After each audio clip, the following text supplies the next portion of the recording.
Everyone, welcome back to HowTechs. Today we have an iPhone 17 Pro in cosmic orange, and we're going to unbox it and show you around. This is the 1 terabyte size cosmic orange, and here you can see this is the Japanese version, but I think you could probably scan that QR code if you wanted to. So here you can see the serial number, iPhone 17 Pro, cosmic orange, 1 terabyte, model A3522, made in China. Okay, so let's just get into it. So pull the strip on the top and the bottom, no more plastic wrap.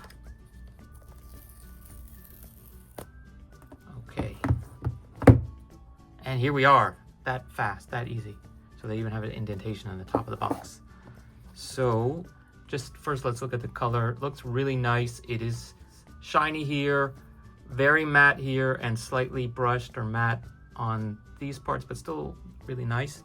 On the sides, you can see the buttons all look really good. So I think like functionality wise, it's very similar to the 16 as far as like it has the camera button here on the side, as you can see.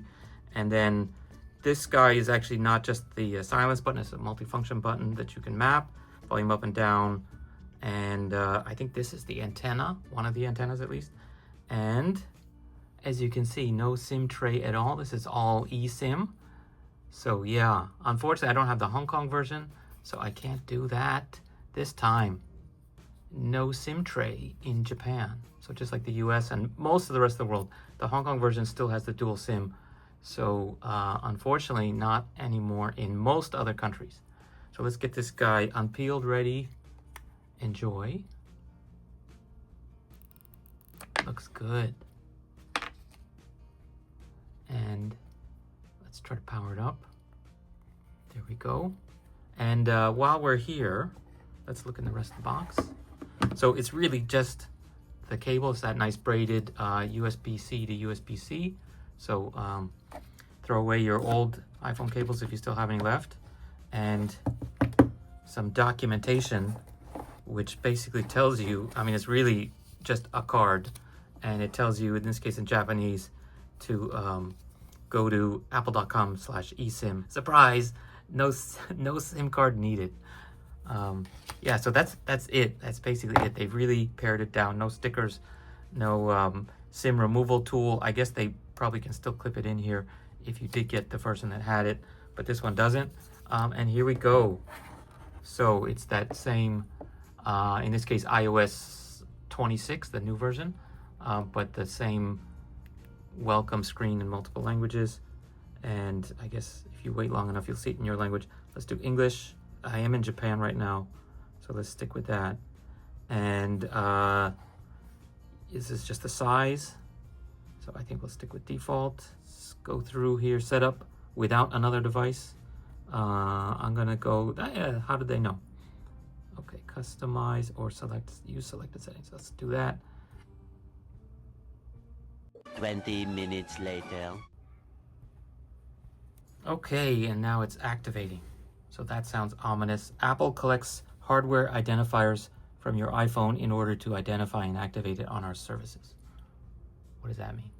So while we're waiting, yeah, let me just say the screen looks really great. Okay, so even though I got it on opening day and it's only been out for like 2 hours, you already need to update the software. Let's just try it, see how long that takes. 1 eternity later. Continue. I am an adult. Set up later. 3, 4, 5, 6. Use anyway. Yes, it warned you. So nowadays, since everyone has an iPhone, they really push the transferring from another device. So, you know, this is, I think, the second time it's already asked me, do I want to transfer from another device? So I can actually get from an iCloud backup from another iPhone, where you basically put them next to each other, from a Mac or PC. I guess you can have I think you can still do it with backup through iTunes, or you can convert from an Android device, and that'll probably get your contacts and, I don't know, maybe your music and photos, or don't transfer anything. In this case, let's do that one. And then of course, they're gonna force you to do an Apple account, and there's no way to skip this. No, let's see what the other options are. Use another device to sign in or use multiple accounts, which doesn't solve the problem of you have to have an Apple ID in order to even use this thing. So I'm going to use another device and see what it does. So you just bring your other device nearby. Okay, I'm going to take my other phone and see what happens. So if the other device is open, does it see it? Oh, yeah, it does. Get started. And I'm going to have to blur out some of this. So scan the code. Keep this phone near your phone while setting up. And it's probably going to ask me again if I want to transfer stuff. But let's try to not do that.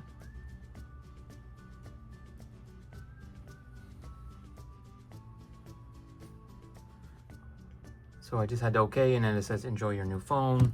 Now I agree. So it actually asks you to use your other device's login code. Okay, and then again, it asks me to set all kinds of stuff. Here's everything set up as you had it on your other phone. So it doesn't even ask you, it just does it. Customize. Update your iPhone automatically. Let's just do that for now. Set up later. For the purposes of this video, I don't have to do all the setups. This step is very important because it actually can transfer, I guess, to the eSIMs from your previous device here automatically, because there are no SIM cards on here. So let's set that one up later because I still want to be able to use my device. Do you want to skip the eSIM setup? Yes, skip. So if that was your question, how to do the eSIM setup, it's right there. Do I want to put my American Express or Visa on there? No. Screen time? No. So this just shows you all the laundry list of steps they want to confirm. And of course, you can all go back through the settings tab and do them all separately. 2,000 years later. And I don't know why this takes so long. Don't share. Let's do continue. Apple Intelligence. I basically turn almost everything off. Camera control. Okay, so that's this button on the side, which is very useful. I've used it on the 16. Basically, it's my go-to. Light press to adjust zoom, exposure, and more. So that's where you basically can like swipe up and down to zoom in and out. Let's just turn that one on. Okay.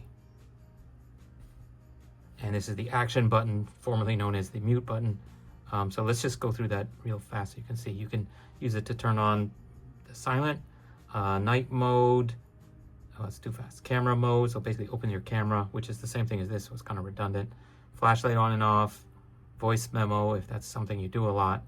Recognize music, if that's something you do a lot. Translate, that's kind of useful, but I wish it would open Google Translate maybe. Magnifier, if you're visually impaired, that would be really useful. Shortcut, so that can open up an app. So you could actually have it open up Google Translate, for example. Accessibility options or no action. So in this case, since I have the button there for the camera, I don't know, maybe the flashlight's the most useful, but then you can also have the flashlight on the home screen. So yeah, I don't know, pretty useless now. So yeah, maybe the translate function actually is the most useful. Let's just stick it to that. Okay, continue. Okay, so finally we're in. It's taken like 20 minutes now. Okay, so here we are. This should just be the default apps, I believe. It didn't take any of my other apps. And now you can see this liquid glass, aesthetic, which I'm still getting used to. Let's take a look at the camera. Turn on no. New camera design. A streamlined design elevates photos and video modes. Simply swipe left or right to access additional modes. Tap to control. Okay, so how is that different than previously? Photographic styles. No thanks. That's like filters, I guess. Okay, so here we are. You can see I'm on my desk. We've got 1x, 2x, 4x, and now 8x. So if I remember from the opening, it's actually a 4x lens, and then because it's a bigger sensor, they can do 8x as digital, and it comes out to still be quite good, I guess. I don't know, it doesn't look that good there. Maybe from distance it's better. So as you can see here, it's in macro mode and it doesn't look very good. If I turn, there we go. That's actually much better.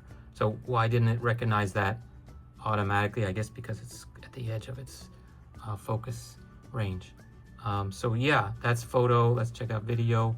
Same options. Let's go in here. And this is with the macro mode off, but still pretty good.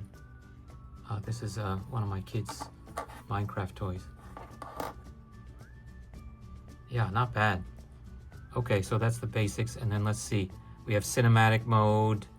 We've got slow-mo mode. So it's actually the same modes as before. It's just hidden down here. I don't know if that's better.